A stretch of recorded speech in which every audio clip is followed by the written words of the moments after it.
আমন্ত্রণ বিশ্ব বাংলায়, সঙ্গে আছি আমি আফরিন সুমনা। শুরুতেই সংবাদ শিরোনাম। বাংলাদেশের প্রতিটি সেক্টরে সবাই যাতে সমান সুযোগ পায় সেদিকে লক্ষ্য রাখতে সরকারের প্রতি আহ্বান অস্ট্রেলিয়ার প্রবাসীদের। লিবিয়ার বিভিন্ন আটক কেন্দ্র থেকে 154 জন অনিয়মিত অভিবাসী ফিরলেন ঢাকায়, আন্তর্জাতিক অভিবাসন সংস্থার সহযোগিতার প্রত্যাবাসন। এবং সাজা শেষে 211 জন বন্দীকে নিজেদের দেশে ফেরত পাঠিয়েছে মালয়েশিয়া সরকার, এদের মধ্যে বাংলাদেশি 30 জন।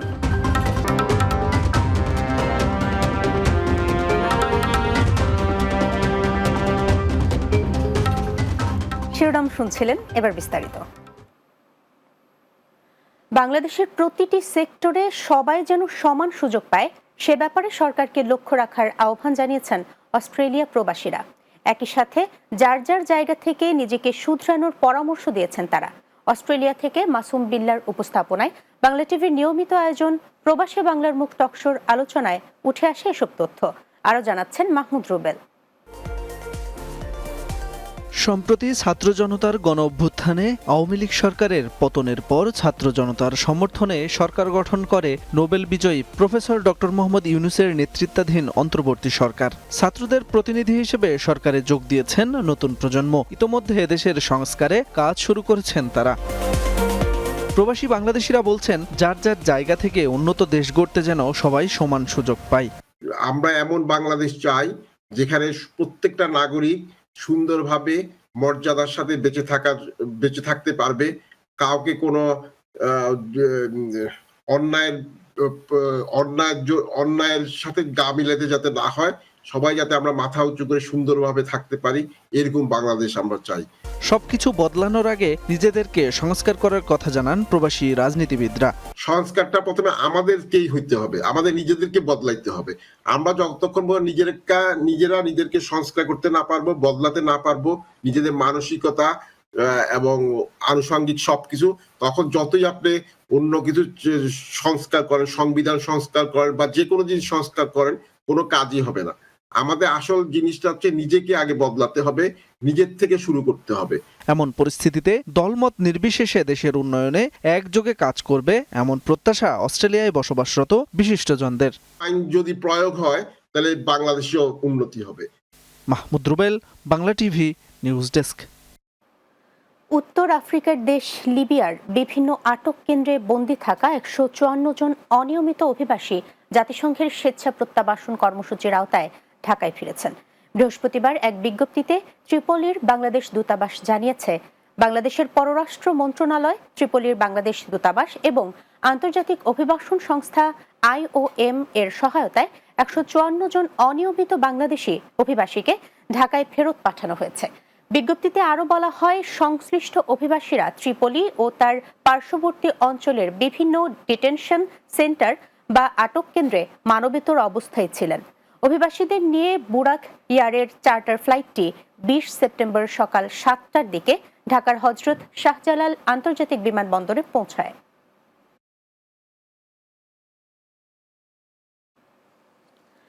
সাজা শেষে 30 বাংলাদেশি সহ 211 জন বন্দীকে নিজ দেশে ফেরত পাঠিয়েছে মালয়েশিয়া। দেশটির পেকান নেসাস ইমিগ্রেশন ডিটেনশন ডিপো ও জোহর রাজ্যের অভিবাসন বিভাগ থেকে এ তথ্য জানানো হয়েছে।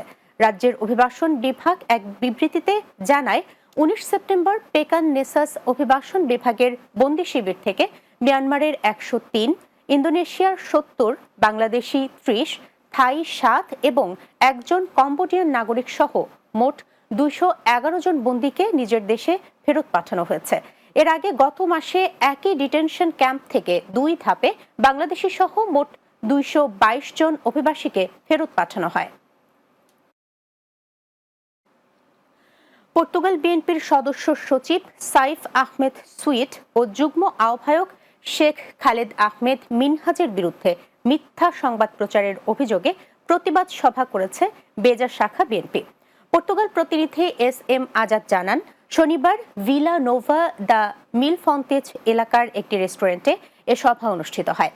বেজা বিএনপির সিনিয়র নেতা বদর উদ্দিন আহমদ কামরানের সভাপতিত্বে সভা পরিচালনা করেন কামিল আহমদ।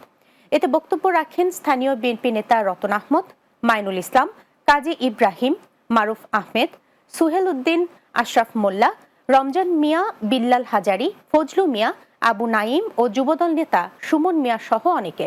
এ সময় নেতাকর্মীরা বলেন, বেজা বিএনপির কমিটি টাকার বিনিময়ে দেওয়া হয়েছে বলে একটি কুচক্রী মহল মিথ্যা খবর ছড়াচ্ছে। বিএনপিকে জড়িয়ে ভুঁইফোড় এসব মিডিয়ার ভুয়া খবর সম্মিলিতভাবে প্রতিহত করা হবে।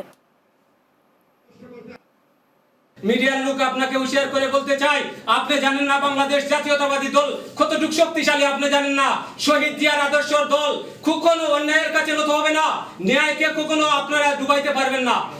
গত যে মিথ্যা নিউজের মিথ্যা সংবাদের প্রতি ঘৃণা ও আমরা প্রতিবাদ জানাচ্ছি। এই ধরনের নিউজ ভবিষ্যতে যে করার সাহস করবে আমরা কাউকে ছাড় দিব না।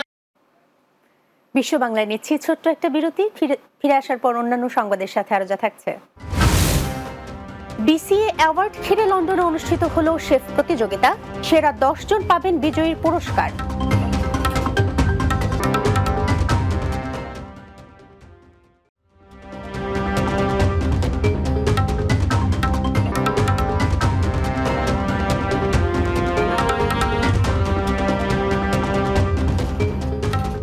বিরতির পর বিশ্ব বাংলায় স্বাগত আরো একবার। আগামী 28 October Bangladesh caterers association BCA এর অ্যাওয়ার্ড অনুষ্ঠানকে ঘিরে লন্ডনে শেফ প্রতিযোগিতা অনুষ্ঠিত হয়েছে। 75 জন অংশগ্রহণকারী শেফের মধ্যে 10 জনকে দেয়া হবে এই award. London bureau chief Chowdhury মুরাদের প্রতিবেদনে বিস্তারিত। বাংলাদেশ ক্যাটারার্স অ্যাসোসিয়েশন বিসিএর আগামী 28 অক্টোবর গালা ডিনার এবং অ্যাওয়ার্ড অনুষ্ঠানকে ঘিরে লন্ডনের হ্যামারস্মিথ কলেজে শেফ কম্পিটিশনের বাছাই পর্ব অনুষ্ঠিত হলো। আজকে ওয়েস্ট লন্ডন কলেজ অফ বিসিএর শেফ কম্পিটিশন 2024 চলে। আপনারা দেখরা সোফার অলরেডি 73 শেফ আইসন। স্পেশাল জজ সকল তারা আজকে খাইয়া তারা ফুড টেস্টিং করবা করিয়া এন থেকে আমরা 10 জন শেফরে আমরা O2 এরিনাত আপনার 28 অক্টোবর এরারে আমরা ফাইনালিস্ট করিয়া ঘোষণা করা হইল। শেফ কুক অফ কম্পিটিশন এখানে হচ্ছে আপনার হ্যামারস্মিথ এন্ড ফুলাম কলেজে। এখানে আমরা প্রায় 75 participant chef, that's biggest ever chef competition in the BCA history. আজ আমরা 17th BCA annual award and dinner of cook of competition শেষ করলাম one of the most prestigious college Hammersmith college. আপনারা জানেন আমি নিজে একজন শেফ, আমি ইন্টারভিউ উইনার শেফ, আমি গিনিস ওয়ার্ল্ড রেকর্ড। আমরা মেইন টার্গেট হইল কি ইয়াং ট্যালেন্টেড শেফ সকল আনতাম। This year has been one of the largest chef competitions in the United Kingdom. Hopefully on the 28th of October everybody will be amazed. আপনারা জানেন যে আমরা আগামী 20th of অক্টোবর আমরা O2 এরিনাত আমরা BCA 17তম award অনুষ্ঠান করলাম। এটার উপলক্ষে আমরা দুইটা ইভেন্ট হয়, একটা হইল কি রেস্টুরেন্টের জাজিং প্রসেস, এটা হইল কুকিং কম্পিটিশন। আমরা যেটা করি স্পেশালি সারা ব্রিটেনের মাঝে আমরা সবচেয়ে oldest biggest strongest unit of education BCA সবসময় প্রমোট করে আমরা কমিউনিটিতে। আমরা আমাদের মেম্বারদের কাছে আমাদের অ্যাওয়ার্ডের ব্যাপারে ইনফর্ম করছি। আমরা 150টার মতো শেফের ফর্ম পাইছি। 150টার থেকে আমরা সিলেক্ট করে 70 জনকে আজকে এখানে পার্টিসিপেট করার জন্য পারমিশন দেওয়া হয়েছে। এই বাছাই পর্ব অনুষ্ঠানে প্রায় 75 জন শেফ এই কম্পিটিশনে অংশগ্রহণ করে, তার মধ্যে 10 জনকে চূড়ান্ত পর্বে উত্তীর্ণ করে তাদেরকে অ্যাওয়ার্ড প্রদান করা হবে। আসলে খুব আনন্দিত আজকে এখানে পার্টিসিপেট করছি বললা। আর আমি চাইরা মাঝে যারা ইয়ং জেনারেশন আছেন সকলে এগিয়ে আইতা। এর নাম হলো আপনার চিকেন হারাজুন, মিডিয়াম স্পাইস, দ্য ইনগ্রেডিয়েন্ট অনেক কিছু দিছি। আমি আজকে বানাইছি চিকেন কলাপা, আমার রেস্টুরেন্টে খুব বেশি ভালো চলে। আমি আজকে শেফ কম্পিটিশন আইছি, লেম চপ বুনা বানাইছি, লেম চপ বুনা উইথ কিমা। আমরা ওয়েলস রিজন থেকে আইছি। আজকের এই শেফ কম্পিটিশনও খুব ভালো লাগে। আশা করি এর মাধ্যমে ভালো স্কিল শেফ পারই আইবা।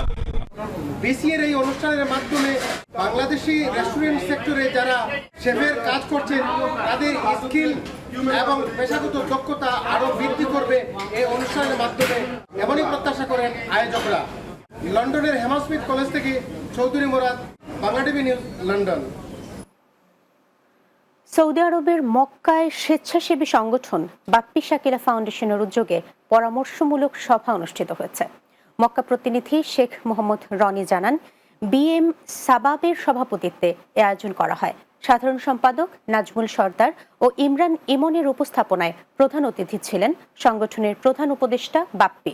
বিশেষ অতিথি ছিলেন সংগঠনের উপদেষ্টা শাকিলা, এনামুল সর্দার, মনির সর্দার, সবুজ গাজী, আবু সাইদ, ইকবাল, ফিরোজ, আমির হোসেন, মাসুদ রানা, জাবেদ শফিক ও রিয়াদ সহ আরো অনেকে। স্পেনের বার্সেলোনায় ইউরো বাংলা ক্রিকেট টুর্নামেন্ট অনুষ্ঠিত হয়েছে। স্বাগতিক দেশ স্পেনের 3টি দল ছাড়াও ইংল্যান্ড, ফ্রান্স এবং পর্তুগাল অংশ নেয় এই টুর্নামেন্টে। চূড়ান্ত পর্বে মাদ্রিদ বিডি ফাইটার্সকে হারিয়ে Bangladesh kings cricket club champion হওয়ার গৌরব অর্জন করে। স্পেন প্রতিনিধি লোকমান হোসেন জানান, বার্সেলোনার মনজুইক মাঠে টুর্নামেন্টের সমাপনী ও পুরস্কার বিতরণী অনুষ্ঠানের আয়োজন করা হয়। এর আয়োজক সংগঠন বাংলাদেশ কিংস ক্রিকেট ক্লাব এবং Bengali cricket club. Afaz, Johnny এবং মাকসুদুল হাসান রনির পরিচালনায় অন্যান্যের মধ্যে উপস্থিত ছিলেন অনারারি কাউন্সিলর রামন পেদ্রো, ব্যবসায়ী শাহ আলম ও কমিউনিটি ব্যক্তিত্ব নজরুল ইসলাম চৌধুরী সহ অনেকে।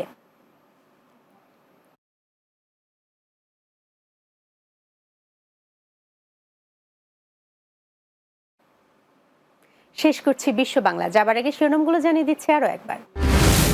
বাংলাদেশের প্রতিটি সেক্টরে সবাই যাতে সমান সুযোগ পায় সেদিকে লক্ষ্য রাখতে সরকারের প্রতি আহ্বান অস্ট্রেলিয়া প্রবাসীদের। লিবিয়ার বিভিন্ন আটক কেন্দ্র থেকে 154 জন অনিয়মিত অভিবাসী ফিরলেন ঢাকায়, আন্তর্জাতিক অভিবাসন সংস্থার সহযোগিতার প্রত্যাবাসন।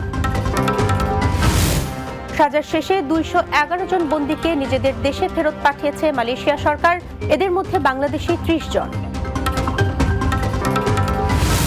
এবং বিসিএ অ্যাওয়ার্ড ঘিরে লন্ডনে অনুষ্ঠিত হলো শেফ প্রতিযোগিতা, সেরা 10 জন পাবেন বিজয়ীর পুরস্কার।